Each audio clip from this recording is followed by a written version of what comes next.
மாண்புமிகு முதலமைச்சர் அண்ணன் சி ஜோசப் விஜய் அவர்களே வருக, தலைமை உரை தருக.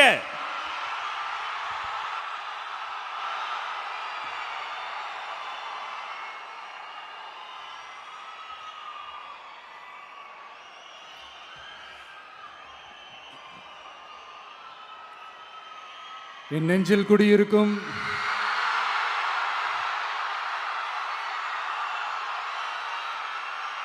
கரூர் சொந்தங்கள், உங்கள் அனைவருக்கும் என்னுடைய வணக்கம்.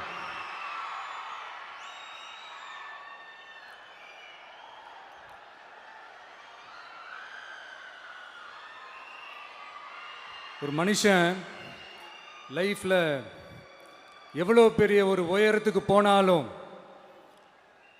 மனசளவில் சில வலிகள், காயங்கள், அதை மறக்க முடியாது இல்லையா? எல்லார் லைஃப்லையும் அப்படி தான், நமக்கும் அப்படி தான்.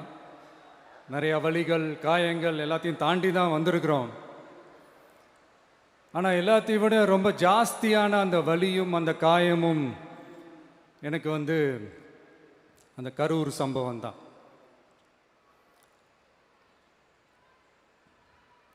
மக்களை சந்திக்கணும், மக்கள் பிரச்சனைகளை எடுத்து பேசணும். அதுக்காக தான் அந்த மக்கள் சந்திப்பு பயணத்தை தொடங்கி திருச்சி, அரியலூர், நாகப்பட்டினம், திருவாரூர், நாமக்கல், கரூர் அப்படின்னு சொல்லிட்டு போயிட்டுருந்தோம். அரியலூரில் அந்த மீட்டிங் முடிச்சுட்டு பெரம்பலூர் போகிறதுக்கு முன்னாடி அந்த பெரம்பலூர் போலீஸ் எங்களை அலர்ட் பண்ணாங்க. சரிங்க, கூட்டம் கொஞ்சம் ஜாஸ்தியாக இருக்குது, லேட் ஆகிடுச்சு, வராதிங்க அப்படின்ட்டு. So we had no choice. Police சொன்னால் நம்ம அதை ஒபே பண்ணி தானே ஆகணும். அதே நேரத்தில் பெரம்பலூர் மக்களோட அந்த சேஃப்டியும் மைண்டில் எடுத்துக்கிட்டு ஒரு மன வலியோடவே திரும்ப போயிட்டோம். அதுக்கப்புறம் பெரம்பலூர் தொகுதி மக்களுக்கு மன்னிப்பும் கேட்டோம். அதே மாதிரி நாமக்கல் அந்த மீட்டிங் முடிச்சுட்டு கரூர் வரும்போது அந்த கரூர் போலீஸ் எங்களை அலர்ட் பண்ணியிருக்கலாம்ல.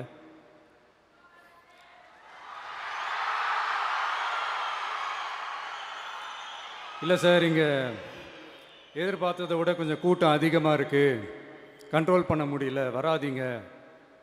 அண்ட் போலீஸ் நினச்சா அவங்க அந்த மீட்டிங்கே கேன்சல் பண்ணலாம். ஏதோ தப்பாக இருக்குது, ஏதோ தப்பாக தோணுது அப்படின்னு நினச்சிட்டாலே they have all the rights to cancel the meeting. எங்ககிட்ட கேட்கணும்லாம் ஒன்றும் அவசியமே கிடையாது. ஆனால் அதையெல்லாம் எதுவுமே செய்யாமல் அந்த ஹைவேல இருந்து அந்த ஸ்பாட்டுக்கு போலீஸே எங்களை உள்ளே கூட்டிகிட்டு வந்து விட்டு அந்த நாடகம்லாம் இருக்கு பாருங்க.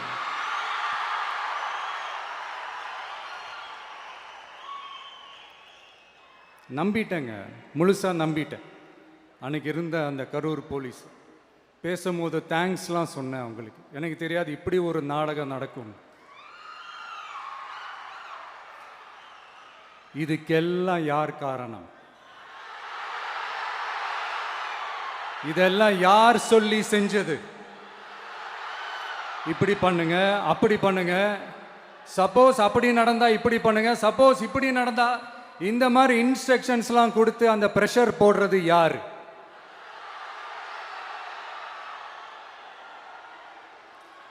அந்த சம்பவத்தில் நம்ம யாரெல்லாம் இழந்திருக்கோம் தெரியுமா? ஒரு டிவியில் என் படமோ பாட்டோ வந்துச்சுன்னா, அம்மா விஜய் மாமா, அம்மா விஜய் மாமா அப்படின்னு சொல்லி அவங்க அம்மா கிட்ட சிரிச்சுக்கிட்டு அந்த டிவி ஸ்க்ரீனை போய் தொட்டு முத்தம் கொடுத்துக்கிட்டு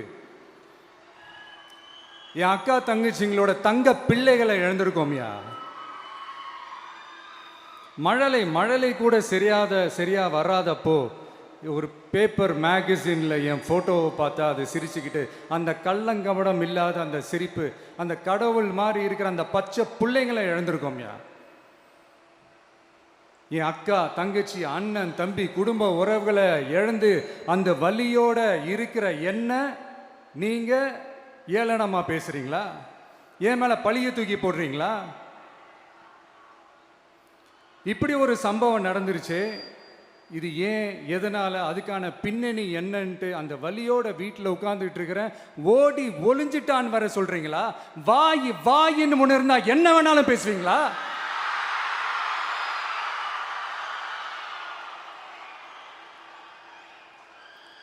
மக்களே, நான் உங்களையே கேட்குறேன், அன்னைக்கு அத்தனை க்ரௌடு இருந்துச்சு, அந்த க்ரௌடுக்கு தகுந்த மாதிரி போலீஸ் பாதுகாப்பு கொடுத்தாங்களா? இந்த இடத்தை எடுத்துக்க சொல்லி நாங்க தான் சொன்னோம்னு ஒரு போலீஸ் ஆபீசர் பேட்டி கொடுக்கிறாரு, அதுக்கு என்ன அர்த்தம்? இவ்வளோ வலி, இவ்வளோ காயங்கள் கொடுத்துட்டு பழியை தூக்கி நம்ம மேல போட்டுட்டு அதுல ஒரு அரசியல் ஆதாயம் தேடுறீங்களேயா? இதுல வாய் கூசாம சட்டசபையில ஸ்டாலின் சார் நம்ம மேல திருப்பி விட்டு அங்க ஒரு அரசியல் செய்றாரு, அதுக்கு என்ன அர்த்தம்? நமக்காக வந்திருக்கிற மக்களை காக்க வைக்கிறதுக்கு நான் ஒன்றும் ஆதாயம் தேடுற அரசியல்வாதியெல்லாம் கிடையாது. மக்களுக்காக அரசியலுக்கு வந்தவன் இந்த விஜய். எனக்காக எல்லாமும் கொடுத்த என் மக்களுக்காக எல்லாத்தையும் விட்டுட்டு மக்களுக்காக மட்டுமே அரசியலுக்கு வந்தவன் இந்த விஜய். அவங்களுக்காக நன்றி கடன் செலுத்துறதுக்காக மட்டுமே அரசியலுக்கு வந்தவன் இந்த விஜய். உங்களுக்கு தான் இந்த விஜயை பத்தி நல்லா தெரியுமே. ஆனா நம்ம எல்லாருக்குமே இத்தனை வலிகள் காயங்கள் கொடுத்தவங்களுக்கு இந்த 2026 தேர்தலில் தக்க பதிலடி கொடுத்துட்டீங்க. ஆனா அது மட்டுமே பத்தாது மக்களே, அது மட்டுமே பத்தாது. காலகாலத்துக்கும் எழுந்திருக்கவே முடியாத அளவுக்கு நிரந்தரமான ஒரு பதிலடியை நீங்க கொடுத்துக்கிட்டே இருக்கணும்.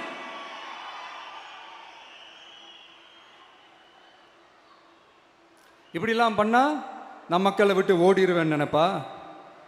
யார் என்ன ஓடினாலும் நான் மக்களை விட்டுலாம் ஓட மாட்டேன். அன்னைக்கும் சொன்னேன், இன்னைக்கும் சொல்றேன், நாளைக்கும் சொல்றேன், தில்லா சொல்லுவேன், கெத்தா சொல்லுவேன். பணமா ஜனமா அப்படின்னு கேட்டா என் ஜனம் தான்டா எனக்கு முக்கியம்.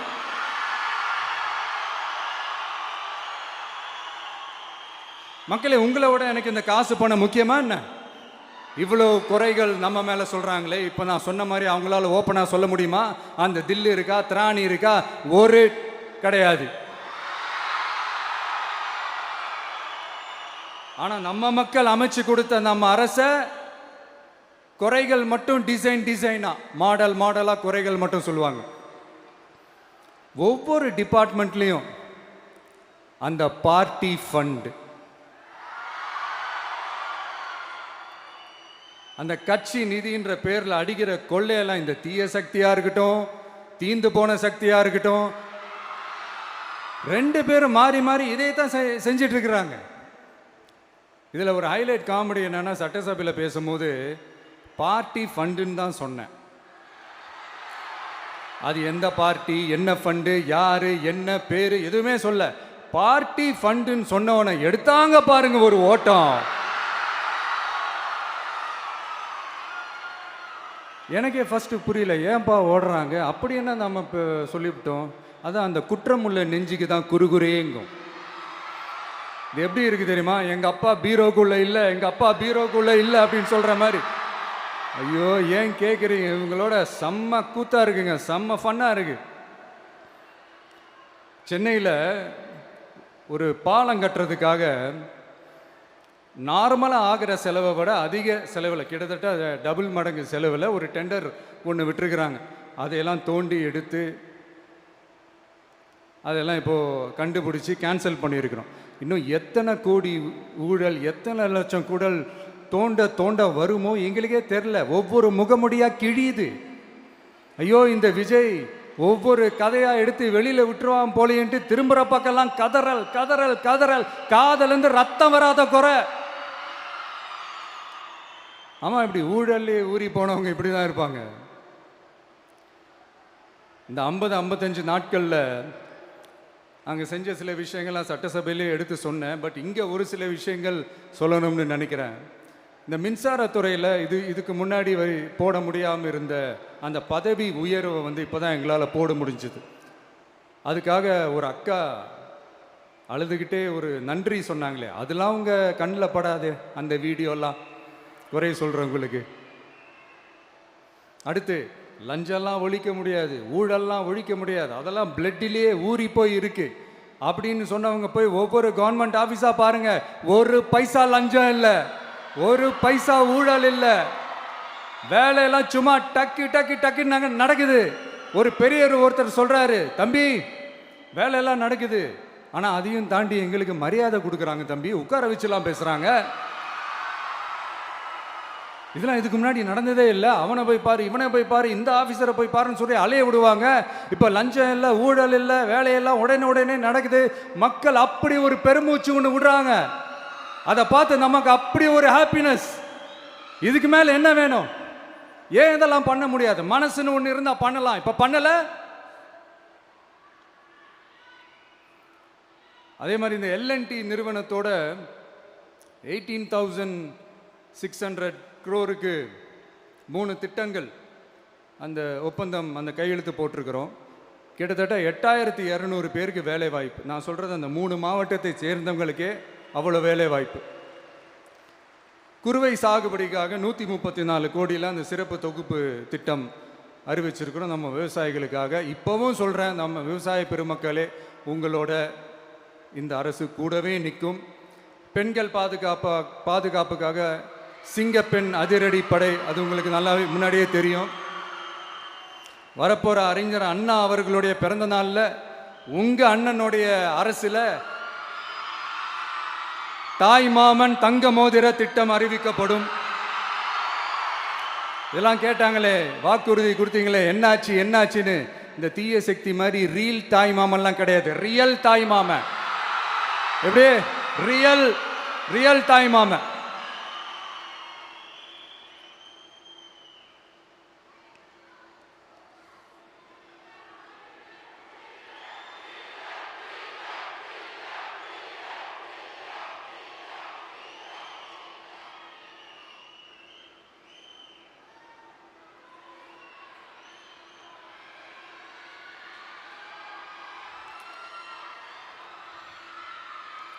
இந்த தீய சக்தியை பற்றி, அவங்க நிர்வாகத்தை பற்றி ஒரு வெள்ளை அறிக்கை ஒன்று வெளியிட்டோம்ல, அது ஷார்ட் அண்ட் ஸ்வீட்டாக சொல்லணுன்னா, ஒரு ஓட்ட பாத்திரத்துக்குள்ளே தண்ணி ஊற்றிக்கிட்டே இருந்திருக்கிறாங்க. பாத்திரம் எம்டியாகவே இருந்திருக்கு. ஆனால் ஊற்றின தண்ணி தான் எங்கே போச்சுன்னு தெரில. கடவுளுக்கு தான் வெளிச்சம். அது மாதிரி இப்போ நம்ம சொன்னதெல்லாம் சும்மா ஒரு சாம்பிள் தான். இன்னும் வரப்போகிற நாட்களில் உங்கள் அரசனுடைய அந்த விஸ்வரூபத்தை நீங்கள் பார்ப்பீங்க. அடுத்து வாயத்தொடங்க சிஎம். அடாடா, உங்கள் சிஎம் நெஞ்சிலேயே குத்திட்டு வந்தீங்க பாருங்க, அதெல்லாம் வேற லெவல். பேசுங்கன்றீங்க, பேசுனா எந்திரிச்சு ஓடிடுறீங்க. இனிமேல் பேச ஆரம்பிக்கிறதுக்கு முன்னாடி என்ன பண்ணணும் அப்படின்னா, ஒரு நண்பர் ஒருத்தர் சொன்னார், மாண்புமிகு பேரவைத் தலைவர் அவர்களே, எல்லா டோரையும் இழுத்து லாக் பண்ணுங்க அப்படின்னு சொல்லிட்டு தான் பேச்ச ஆரம்பிக்கணும் போல் இருக்கு. ஏன்னா பேசிட்டு இருக்கும் போதே எந்திரிச்சு ஓடிடுறாங்க. 5 நிமிஷம் பேசினதுக்கே குளத்தூரில் கொத்து பரோட்டா போட்டாங்க. இதுக்கு மேலே பேசினா மொத்தமாக முடிஞ்சிடும். பார்த்துக்கங்க. நாம் அரசியல் பேசினா விஜயெல்லாம் அரசியல் பேசலாமா அப்படிங்கிறது. சரிப்பா, நமக்கு எதுக்கு வம்பு, நம்ம பாட்டுக்கு நம்ம வேலையை பார்ப்போம், எதுக்கு அவங்கள பற்றி பேசிக்கிட்டு அப்படின்னு இருந்தால் விஜய்க்கு அரசியலே பேச தெரில அப்படிங்கிறது. இப்படியே மாறி மேகதாது அணையை பற்றி என்ன தெரியும், விஜய் அதை பற்றி பேசலை. இப்படி நம்ம அரசியலுக்கு வந்ததுலேருந்தே ஒரு கூட்டம் குறை மேலே குறையா சொல்லிக்கிட்டு, பாட்டு கச்சேரி எங்களுக்கும் பண்ண தெரியும், பண்ணலாமா? இந்த மேகதாது அணை சம்பந்தமான அந்த வழக்கில் தமிழ்நாட்டோட பெட்டிஷனை சுப்ரீம் கோர்ட் எப்போ ரிஜெக்ட் பண்ணுச்சு? அப்போ யார் ஆட்சியில் இருந்தா? ஏன் ஒழுங்காக வாதாடல? நீங்கள் ஒழுங்காக வாதாடி இருந்தீங்கன்னா அதை ரிஜெக்ட் பண்ணியிருக்க மாட்டாங்கல்ல. ஏன் ஸ்டாலின் சார் வேணும்னே விட்டுட்டாரா? ஏன் இப்படிலாம் கேள்வி கேட்கலாமா? இப்படிலாம் கேள்வி கேட்டால் தான் மேகதாது அணையை பற்றி பேசுனதா அர்த்தமா? ஏன் அந்த ஸ்டேட்டு சிஎம் பேசுகிறாரு, நீங்கள் ஏன் பேசலை அப்படின்னா, நம்ம ஸ்டேட்டோட உரிமையை எங்கே நிலைநிறுத்தணுமோ அதுக்காக வேலை பார்க்குறது மட்டும்தான் முக்கியம். சும்மா சவால் விட்டுக்கிட்டு சீண்டி பார், நான் யார் தெரியுமா, தொட்டு பார், இப்படிலாம் பேசிக்கிட்டு இருந்தால் வேலைக்கு ஆகாது. சும்மா பேசி பிரச்சனையை வளர்த்துக்கிட்டு யார் மேலே அது பழியை தூக்கி போட்டுட்டு அப்புறம் மக்களை அம்போன்னு தெருவில் விட்டுட்டு இப்படி தான் ஒரு அரசியல் பண்ணணும்னா அந்த அரசியல் நமக்கு தேவையும் இல்லை, அதை நம்ம செய்யவும் போகிறதில்ல. Talk less work more mode தான், அதுதான் நம்ம பாலிசியே. அதனால தான் சட்டசபையில் அந்த அரசினர் தீர்மானம்னு சொல்லி ஒன்று கொண்டு வந்தோம். அது எப்படி டு டேக் இட் ஃபார்வர்ட், எப்படி கொண்டு போகணுமோ அதை சரியாக செய்வோம். சென்ட்ரல் கவர்மெண்ட்லேருந்து அந்த டீலிமிட்டேஷனை திரும்ப கொண்டு வர போகிறதா ஒரு பேச்சு ஒன்று அடிபடுது. யார் என்ன டீலிமிட்டேஷன் கொண்டு வந்தாலும் தமிழ்நாடு அது ஒத்துக்காது. நமக்கான இடத்த யாரும் பறிக்கவும் முடியாது, அது பறிக்கவும் விட மாட்டோம். இப்படி நாம் இருக்கும்போது இந்த தீய சக்தி திமுக எங்கே போய் நிற்குது, யார் கதவை தட்டிக்கிட்டு நிற்குது, அது உங்களுக்கே நல்லா தெரியும். மக்களே, இந்த தீய சக்தியும் தீந்து போன சக்தியும் வேற வேறலாம் இல்லை, கூட்டு களவாணிங்க. சொல்ல முடியுமா அவங்களால? எங்களுக்குள்ள ஒட்டும் இல்லை, உறவும் இல்லை, அறிவிக்க முடியுமா, நிரூபிக்க முடியுமா? இந்த வரப்போகிற இடைத்தேர்தலில் அதை நிரூபித்து காட்டுங்க, அப்புறமா பேசுங்க. மக்களை, என் மனசை விட்டு கரூர் எப்பவும் நீங்கவே நீங்காது. நமக்கு ஏற்பட்ட வேதனையான சம்பவத்தை, நமக்கு எதிராக நடந்த சதிய சூழ்ச்சியை இனி வர்ற ஜென்ரேஷனும் அவங்களுக்கு தெரியப்படுத்தணும்ல. அதுக்காகவே இனி ஒரு அரசியல் சதிய, அரசியல் சூழ்ச்சியை யாரும் யோசிக்கவே கூடாதுன்றதுக்காகவே கரூரில் ஒரு நினைவு சின்னத்தை நம்ம டிவிகே சார்பாக அமைக்கப்படும் அப்படின்றத அறிவிக்கிறோம். அப்புறம் கரூர்லேருந்து ஒட்டுமொத்த தமிழ்நாட்டு மக்களுக்கும் சொல்கிறேன், உங்கள் டிவிகே அரசு உங்களுக்காகத்தான் உழைக்கும். அடிப்படை வசதிகளை முதல்ல நிறைவேற்றணும். ஒரு பக்கம் நிதி நிலைமையை சரி செஞ்சுக்கிட்டே, இன்னொரு பக்கம் அப்படியே நாம் சொன்னதில் ப்ரையாரிட்டி பார்த்து ஒவ்வொன்றா படிப்படியாக நிறைவேற்ற ட்ரை பண்ணுவோம். இது எப்பவும் உங்களுக்கான அரசாக தான் இருக்கும். இந்த விஜய் உங்கள் விஜயாக தான் இருப்பான். நீங்கள் உரிமையோட உங்கள் கவர்மெண்ட்டை நீங்கள் அணுகலாம். இந்த தீயசக்தி ஆட்சி முடிஞ்சு பொட்டிக்குள்ளே போனதுலேருந்தே என்னென்னமோ பண்ணுறாங்க, இது ஏதோ பேசுகிறாங்க, சோஃபாங்கிறாங்க, வாஷிங் மிஷினுங்கிறாங்க. இந்த அரசியல் வியாபாரம் பண்ணுறதுக்கான அந்த வெண்டிங் மெஷினே அவங்க தான். யார்? இந்த திமுக. இதில் நம்மளை பார்த்து வாஷிங் மிஷினுங்கிறாங்க. எலெக்ஷனில் ஓட்டுக்கு காசு கொடுக்குற அந்த கலாச்சாரத்தையே, அந்த கல்ச்சரை அடித்து நொறுக்கி இருக்கிறோம். எலெக்ஷன்லேயே அப்படி வேலை பார்த்தோம் நாம. நமக்கு எதுக்கு இந்த குதிரை, கழுதை, ஒட்டக பேரெல்லாம்? மக்களின் பக்கம். அப்படி இருக்கும்போது நமக்கு எதுக்கு இந்த பேரெல்லாம்? இந்த திருட்டு திமுக ஆட்சியை வச்சுக்கிட்டு ஊரடிச்சு ஒலையில போட்டு இந்த கொள்ளையை அடிச்சதுனால தான் உங்க கரூர் கம்பெனி ஓனர் ஒருத்தர்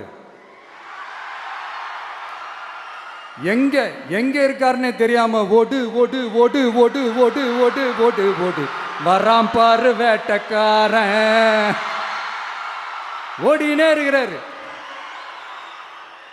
இன்னொருத்தர் ஃபாரின்ல போய் ஒளிஞ்சுக்கிட்டார். ஃபாரின் ஸ்டாலின் சார்ன்னு நினச்சிட்டு போறீங்க, அவர் இல்லை. எனக்கு எப்பவுமே ஸ்டாலின் சார் மேலே ஒரு தனி பாசம் ஒன்று உண்டு. அவர் கிடையாது, இவர் வேற.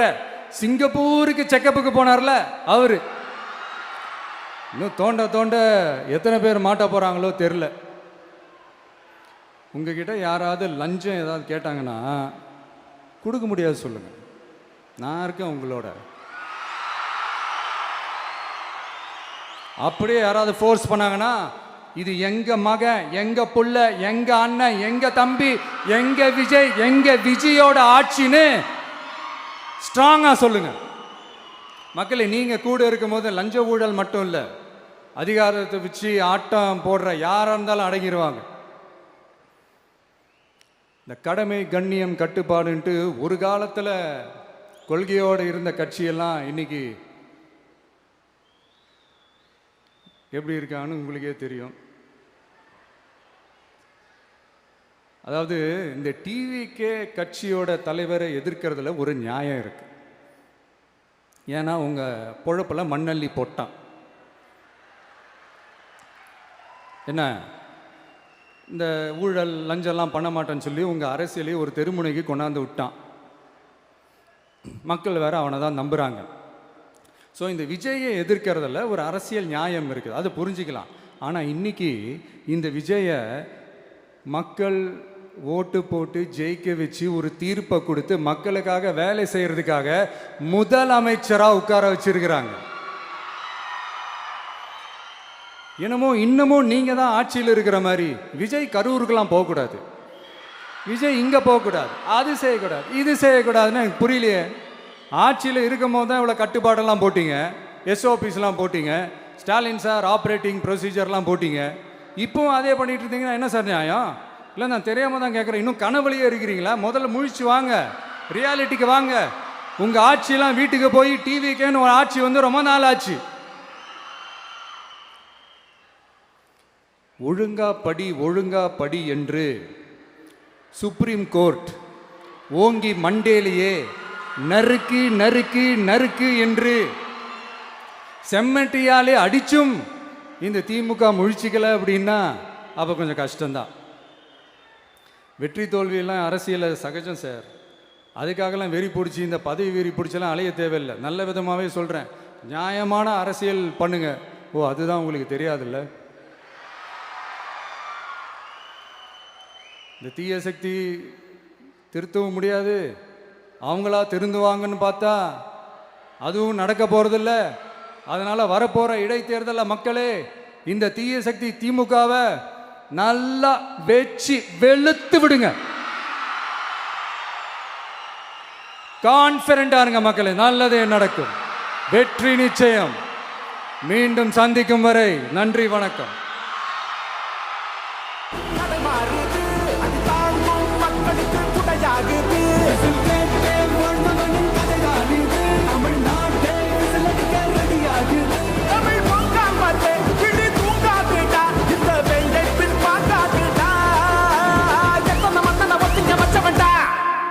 நான் தன்னந்தனியாளு, நீ நம்ம பாரு.